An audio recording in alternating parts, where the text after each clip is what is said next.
King. Thank you, Mr. Speaker. I rise for a point of personal privilege. The delegate has the floor. Thank you, Mr. Speaker.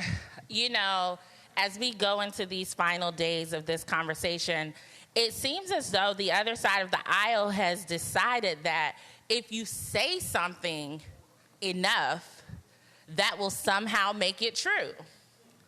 And that's not the case. And we are tired of listening to these fake scenarios and people playing doctor when the doctors have already spoken. And the doctors have said Virginia's laws are safe and backed by science and medical professionals and the people who should be helping women make healthcare decisions, not misguided politicians in Richmond. So as we enter into this final debate, I was actually inspired this morning when I walked into this beautiful building. And even in this beautiful building, I'm reminded of the ugliness that sometimes takes place. And we've seen that on display as we've seen women who've had to make heartbreaking decisions be demonized. But when I think about this beautiful building and the ugliness it has seen, I wonder sometimes if these walls could talk, they would say, we've heard this all before. The excuses. When my colleagues tell me and offer excuse after excuse as to why they cannot stand up for women having the right to make their own reproductive health decisions, and that the government should be making those decisions for them, it reminds me of other debates that have taken place in this building. In 1902, when the Constitutional Convention met and people wanted to make voting easier, the gentleman from Bedford City said, voting is not a natural right. It's a societal right that should be bestowed upon certain people. One delegate at that convention said the whole purpose of this convention was the elimination of every Negro who could be gotten rid of legally.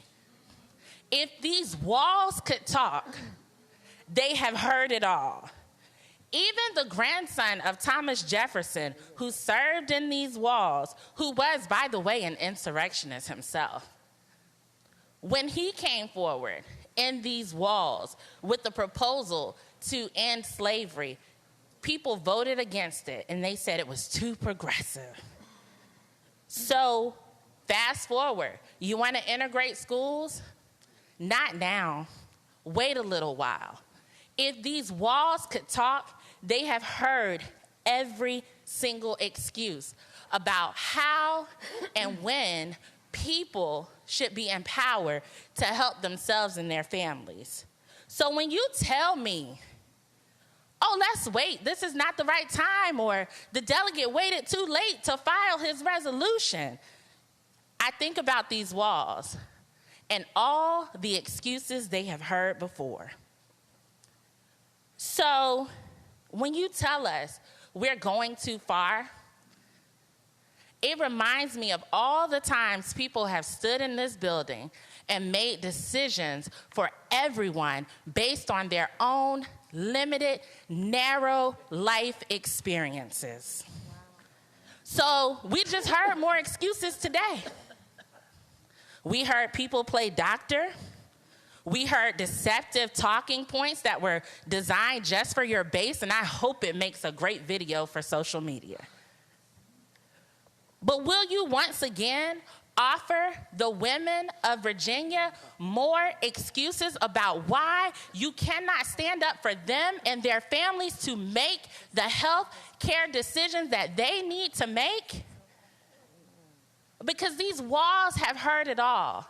And what you sound like is another replay and a new generation of excuses, excuses, excuses. And the women of Virginia are tired of it. We're tired of the excuses. We're tired of you trying to control our bodies. And we're tired of my colleagues on the other side exploiting women during their darkest period and making light of those who face fatal complications in a pregnancy. So stop the excuses, because these walls have heard them for long enough. Thank you, Mr. Speaker.